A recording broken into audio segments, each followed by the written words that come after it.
हो, आता आपण बघूया लग्नानंतर होईलच प्रेम याचा एपिसोड रिव्ह्यू. कालच्या भागात आपण बघितलं, की रम्या जीवासाठी चीट घेऊन येते. तेव्हा रम्या सांगत असते त्याला, की ही केबिन आता तुझी नाही आहे. तेव्हा जीवा तेच वाचतो. तेव्हा रम्या बोलते, की ही केबिन मिळवण्यासाठी ना खूप काम आणि सचोटीने वागावं लागतं. जे पार्थने मिळवली आहे ही केबिन, तू त्या लायक होशील ना तेव्हा बघू. तुला बाहेर क्युबिकमध्ये बसावं लागेल. सामान उचल आणि बाहेर जाऊन बस. विक्रम देशमुख. असं रम्या चीटमधलं सगळं जीवाला वाचून दाखवते. तेव्हा रम्या बोलते, अरे रे रे, म्हणजे आता कंपनी ओनरचा पोरगा इतर लोकांप्रमाणे बाहेर क्युबिकलमध्ये बसणार. तेव्हा रम्या मुद्दामच खोचकसारखी जीवाला बोलते, जीवा मामानं तुझ्यासाठी हे जे वागतोय ना मला अजिबात आवडत नाही अरे. आणि स्माईल करून तिथून निघून जाते. जीवा खूप खचतो, त्याच्या डोळ्यात पाणी असतं. त्याने ठेवलेला फोटो तो उचलतो, आपले बॅग घेतो आणि बाहेर निघतो. त्याच्या नावाची जीवा देशमुखचं बोर्डही उचलून तो बाहेर घेऊन जातो. इकडे पार्थ ऑफिसमधल्या नार्वेंशी बोलत असतो. तो ऑफिसमधल्या गोष्टींबद्दल बोलत असतो आणि बोलता बोलता विचारतो, की जीवा पोचला ना ऑफिसला, वेळेत पोचला ना. पार्थ फोनवर बोलत असतो. तेव्हा पार्थला खारुताई म्हणून फोन येतो. अनिशा फोन करत असते. तेव्हा पार्थ बोलतो, की नार्वे मी तुमच्याशी नंतर बोलतो, मला एक फोन येतोय. तेव्हा पार्थ मनात बोलतो, की मी काव्यांशी बोलत नाही. यांनी या मांजरीने आपल्या मैत्रिणीला सांगितलं नसेल ना. तेवढं तिथे पिहू येते आणि बोलते, पार्थ दादा हे सांग ना कसं दिसतंय. तेव्हा पार्थ बोलतो, काय हे. तेव्हा पिहू बोलते, की माझी कॅलिग्राफीची एक्झाम आहे ना म्हणून मी प्रॅक्टिस करते. तेव्हा पार्थ वाचतो, तिथे लिहिलं असतं, कारे दुरावा कारे अबोला. पिहूला हसायला असतं. तेव्हा पार्थ तिचा कान पकडतो, बोलतो शहाणे. तेव्हा पिहू बोलते, अरे दुखतंय दुखतंय दुखतंय. तेव्हा पार्थ बोलतो, ए नाटकी, मी फक्त हात लावला आणि दुखते दुखते किती ओरडतेस. तेव्हा पार्थ बोलतो, कारे दुरावा कारे अबोला हे मलाच का दाखवायला आणलंस. तेव्हा पिहू बोलते, एक्सक्यूज मी, हे मला काही हाऊस नाही तुला दाखवायची. ते किचनमध्ये मानिनी काकूंना मी हे गाणं ऐकताना बघितलं आणि मग त्याचीच कॅलिग्राफी केली आहे. तेव्हा पार्थ तिचं सोंग करतो, हो ना त्याचीच कॅलिग्राफी केली. तेव्हा पार्थ बोलतो, तू ना खूप मोठी होत चालली आहेस लवकर आणि आगाऊ होत चालली आहेस. तेव्हा पिहू बोलते, आणि तुम्ही मोठी माणसं पण काही कमी नाही आहेत, लगेच भांडतात आणि लगेच कट्टी घेऊन बसतात. दादा किती सॅड राहशील रे. तेव्हा पार्थ बोलतो, मी कुठे सॅड आहे नाही. तेव्हा पिहू बोलते, किती नाटक करतोस रे, मला माहिती तू काव्य बहिणीशी कट्टी घेतली आहे. दादा घेणार आहे तिच्याशी बट्टी. हे बघ, तू जर तिच्याशी बट्टी नाही घेतली ना तर मी पण कट्टी घेईल तुझ्याशी. आणि मग मी जर सॅड राहिली ना तर अख्खं घर सॅड राहील. मग अख्खं घर सॅड आहे, मला अजून सॅड राहावं लागेल. मग त्यापेक्षा एवढं करण्यापेक्षा घे ना तिच्याशी बट्टी. तेव्हा पार्थ बोलतो, पिहू मोठ्यांच्या भांडणात बोलतो, मोठ्यांच्या भांडणात लहानांनी पडायचं नसतं. तेव्हा पिहू बोलते, तुम्ही पडतात ना आमच्या भांडणात तेव्हा आम्ही काय बोलतो. तेव्हा पार्थ बोलतो, पिहू. तेव्हा पिहू बोलते, श. तेव्हा पार्थला फोन येत असतो. तेव्हा पार्थ बोलतो, परत खारुताईचा फोन, मांजरीचीच मैत्रिणी, जोपर्यंत फोन उचलला नाही तोपर्यंत जीव खात राहील, आलोच मी. पार्थ गेल्यावर पिहू बोलते, काव्या वहिनीचा बोका जरा जास्तच चिरलाय, पण पार्थ दादा तुझं स्माईल कसं परत आणायचं हे मला चांगलंच माहिती आहे. तेव्हा पार्थ इकडे अनिशाचा फोन उचलतो. तेव्हा पार्थ बोलतो, बोला. तेव्हा अनिशा बोलते, अरे आज एवढं सॅड. हॅलो, कशा आहेत खारुताई, बोला खारुताई, असं नाही बोलणार तुम्ही. दिस इज नॉट डन जीजू, स्वागत नाही करोगे हमारा. तेव्हा पार्थ बोलतो, मुद्द्याचं बोलायला फोन केला आहे ना, मुद्द्याचं बोला. तेव्हा अनिशा बोलते, की अरे बापरे, एक जास्तच चिडलेले दिसत आहेत. पण काय ना, तुमच्या रागाच्या पाऱ्यामध्ये आमचं गोंडस सूर्यफूल जळतंय हो. तेव्हा पार्थ बोलतो, काय बडबड करतायत तुम्ही. तेव्हा अनिशा बोलते, अहो तुमच्या मांजरीबद्दल, काव्या बायकोबद्दल बोलते हो मी. अहो कसं असतं ना, एरवी काव्य चिडते ना तर कसं ती सतत चिडचिड करत असते, त्याच्यामुळे तिला कोणी घाबरत नाही, मीही घाबरत नाही तर. पण तुम्ही कसे आहे ना, तुम्ही शांत असतात आणि आता चिडले ना तर ती घाबरली हो. अनिशा पार्थला समजवण्याचा प्रयत्न करत असते, तुम्ही एवढं रागवलायत रुसलेत तर तिची थोडी गडबड झाली हो. आणि जीजू काय हो, माझ्या तुम्ही एवढ्या भोळ्या बाबड्या मैत्रिणीवर का रुसलायत. तेव्हा पार्थ बोलतो, का तुमच्या या भोळ्या भाबड्या मैत्रिणीने कारण नाही सांगितलं का. तेव्हा पार्थ बोलतो, मुळात माझ्या चिडण्याने तुमच्या मैत्रिणीला जर फरक पडला असता तर असं वागायलाच नको होतं ना त्यांनी. तेव्हा अनिशा बोलते, अहो मान्य आहे, पण तिने तुम्हाला कित्यांदा सॉरी बोललं आहे ना. तेव्हा पार्थ बोलतो, सॉरी म्हटलं की झालं का, म्हणजे सॉरी म्हटलं की मग समोरच्याने माफ करायचं असं लगेच एक्सपेक्टेशन ठेवायची का. नाही. तेव्हा अनिशा बोलते, नाही अगदी असंच नाही, पण तिने तुम्हाला सांगितलं नाही त्याबद्दल तिला खूप गिल्ट आहे. त्यामुळे तिला खरंच मनापासून तुम्हाला सॉरी म्हणायचं आणि तिने म्हटलं पण आहे. पण कसं झालं आहे ना, तुम्ही जोपर्यंत तिला माफ करत नाही तिच्या सगळा उत्साहच निघून गेला आहे. तेव्हा अनिशा बोलते, की आय नो तुमची पण तीच अवस्था झाली आहे, पण काव्याबद्दल एक गोष्ट मी सांगू शकते, की ती ज्या व्यक्तीला जीव लावते ना त्या व्यक्तीला जर तिच्याकडनं हर्ट झालं ना तर ती स्वतःलाच हरवून बसते. तेव्हा अनिशा बोलते की काय झालं आहे ना जिजू, तुम्ही रागवलायत ना, या गोष्टीचा तिला खूप फरक पडला आहे. तिचं अभ्यासात लक्षच लागत नाही. मला तुमच्या नवरा बायकोच्या भांडणात पडायचं नाही आहे, पण मग ती अभ्यासाकडे लक्षच देत नाही. तुम्हाला काय वाटतं, तुम्हाला काय नाही वाटत, याचा तिला आजकाल खूप फरक पडतो. तेव्हा पार्थला थोडं बरं वाटत असतं. तेव्हा अनिशा बोलते आणि काय आहे ना जिजू, ती असं कधी मान्यच करणार नाही की तुमच्यामुळे तिचं अभ्यासात मन लागत नाही. पण एक गोष्ट मी तुम्हाला फोन केला तर हे तिला सांगूच नका, पण तुमच्यातलं भांडण लवकरात लवकर मिटवा. तुमचा राग डोक्यातला आणि मनातला राग मनातच ठेवा. पण आमच्या प्रिलियम डोक्यावर आले आहे तो. तेव्हा अनिशा फोन ठेवते.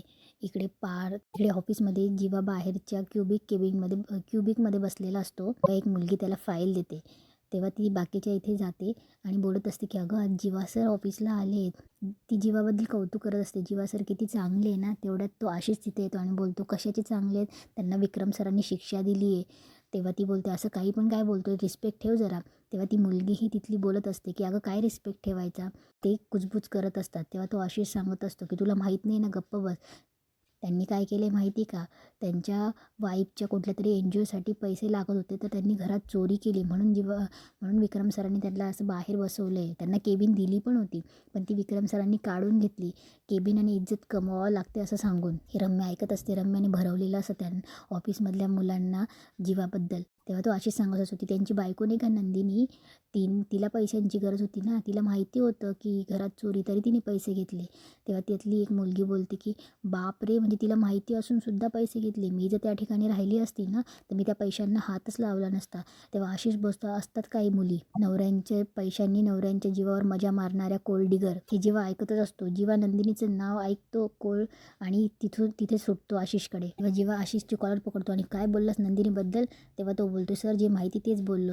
तेव्हा जीवा बोलतो काय माहिती तुला, इथून पुढे जर नंदिनीबद्दल एक शब्द जरी बोलला ना तर इथेच गाडेल तुला. तेव्हा जीवा असं बोलत असतो. तेवढा तिथे विक्रम येतो आणि बोलतो काय रे काय चाललंय. तेव्हा जीवा त्याला सोडतो. तेव्हा विक्रम बोलतो ऑफिस आहे माझं आणि मी इथे काम करायला येतो मी, आणि मला सगळ्यांकडनं तीच अपेक्षा आहे. तेव्हा सगळे सॉरी सर म्हणून त्याच्या कामाला निघून जातात. तेव्हा जीवा बोलतो बाबा हा. तेव्हा विक्रम त्याच्यावर चिडतो, एक शब्दही बोलू नकोस. आजच आलास ना तू ऑफिसला, काम करायचं नाही असंच ठरवलं आहेस का तू, की तुला हेच सिद्ध करायचं आहे. आणि त्याला सांगतो की प्लीज तुझ्या जागेवर जाऊन बस, आणि विक्रम तिथून निघून जातो.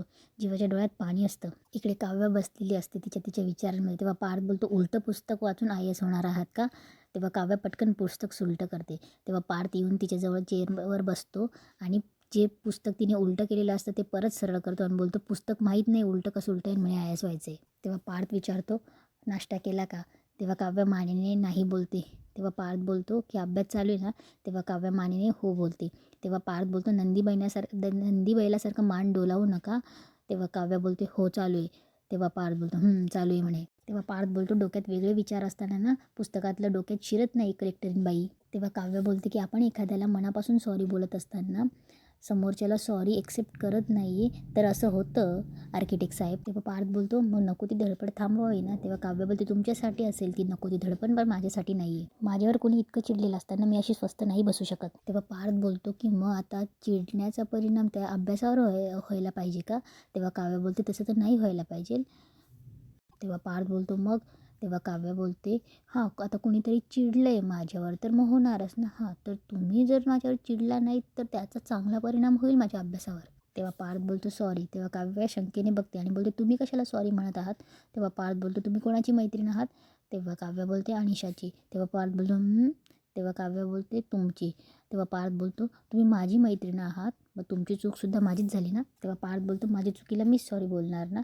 तेव्हा काव्या बोलते. तेव्हा पार्थला हसायला येत असतं. तेव्हा काव्याला बी हसायला येतं आणि काव्या बोलते किती त्रास देता हो तुम्ही मला. तेव्हा पार्थ बोलतो त्रास द्यायला कोणी सुरुवात केली. तेव्हा काव्या बोलते तुम्ही. तेव्हा पार्थ बोलतो की किती चांगला मित्र असताना तुम्हाला मग असं लफाछपी करतं का कोणी. तेव्हा काव्या बोलते हो ना, वेडीच आहे तुमची मैत्रीण. तेव्हा पार्थ बोलतो 1 मिनिट, माझ्या मैत्रिणीला वेडी म्हणायचं नाही तेव्हा काव्या बोलते देशमुख खरंच केलं तुम्ही माफ मला.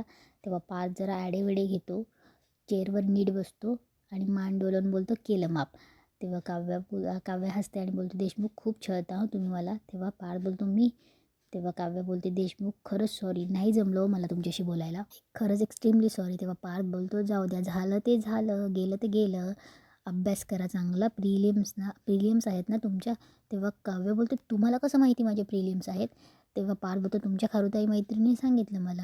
तेव्हा काव्य बोलते अच्छा म्हणजे माझ्या मैत्रिणीने फोन केला म्हणून तुम्ही माझ्याशी बोलायला आलात. काही गरज नाही, नका बोलू तुम्ही माझ्याशी. तेव्हा पार्थ बोलतो हे बरं आहे, म्हणजे मी बोलत बोलत नव्हतं तरीही माझ्यावर चिडायचं आणि आता बोलायला आलं तरीही माझ्यावर चिडायचं. तेव्हा काव्य बोलते मी बोलणार, मी हक्क आहे माझा, मी बोलणार. तेव्हा काव्य बोलते मी तुमच्यावर ओरडणार नाही तर कोण ओरडणार हो देशमुख.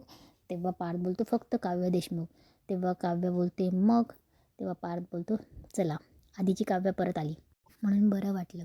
तेव्हा पार्थ बोलतो की चला अभ्यास करा. तेव्हा पार्थ जायला लागतो. पुन्हा त्याला काव्याचा चष्मा दिसतो. तो चष्मा हातात उचलून काव्याला लावतो. काव्याला पण खूप छान वाटतं, त्यालाही खूप छान वाटतं आणि पार्थ तिथून चालला जातो. तेव्हा काव्या हसते आणि बोलते की फायनली देशमुखांच्या चेहऱ्यावरचा रागाचा फुगा फुटला. आता माझ्या अभ्यासावर चांगलं लक्ष लागेल. इकडे नंदिनी ते नानूभाई ज्वेलर्सला शोधायला आलेली असते. तेव्हा ती विचार करत असते की जीवा ऑफिसला पोचली असतील ना. नंदिनी जीवाला फोन करते आणि बोलते की जीवा पोचलात ऑफिसला, मगाशी बाबा बोलले का तुमच्याशी, मगाशी ते थांबलेही नाही तुमच्यासाठी. तेव्हा जीवा बोलतो की अगं ती मला चेक करत होती की मी वेळेवर पोचतो की नाही, पण मी पण जीवा आहे ना, मी वेळेवर पोचलो, सगळे चांगलं वागतायत माझ्याशी, मी इथे खूप छान, कामही चांगलं चाललं आहे. जेव्हा खोटं बोलत असतो त्याच्या डोळ्यात पाणी असतं. इथे सगळे माझ्याशी चांगलं वागतायत. शेवटी मी बॉस आहे ना आणि मी कुठे दुसऱ्याच्या ऑफिसमध्ये काम करतो आहे, आपल्याच ऑफिसमध्ये काम करतो आहे ना. बाबाही चांगले बोलत आहेत माझ्याशी, माझं केबिन, माझं काम सगळं चांगलं चाललं आहे. तेव्हा नंदिनीलाही वाईट वाटत असतं, पण नंदिनी बोलते जीवा तुम्ही खरं बोलतायत ना. तेव्हा जीवा थोडा शॉक होतो. तेव्हा नंदिनी सांगत असते की जीवा तुम्ही गेल्यापासून माझंही मन लागत नाही हो, सारखं तुमचाच विचार डोक्यात येतो आहे. तेव्हा जीवा बोलतो की अगं मला तिथे विचार करायला पण फुरसत नाही, इतकं कामच आहे. तेव्हा नंदिनी विचारते तुम्ही खुश आहात ना. तेव्हा जीवा बोलतो की अगं आय एम ॲब्सोल्युटली हॅप्पी, मी खूप हॅप्पी आहे. हे नंदिनी ऐक ना, त्यांना केबिनमधलं लँडलाईन सारखं वाचतोय, अगं मला जावं लागेल. आणि जीवा फोन ठेवतो. तेव्हा नंदिनी फोन ठेवल्यावर बोलते की नाही जीवा तुम्ही कुठल्या परिस्थितीत आहात मला माहिती, पण मी ही परिस्थिती नक्की बदलेल. ज्वेलर करून तो हार पहिले घेईल, ज्वेलर्स करून पहिले त्या हाराचा पत्ता घेते. ज्यांनी तो हार घेतला आहे त्यांच्याकडनं एकदा जर तो हार भेटला आणि घरी दिला ना जीवा, ही नंदिनी तुमच्यासाठी कधीही उभी राहील, तुम्हाला असं हरू देणार नाही. तेच आजचा एपिसोड संपतो.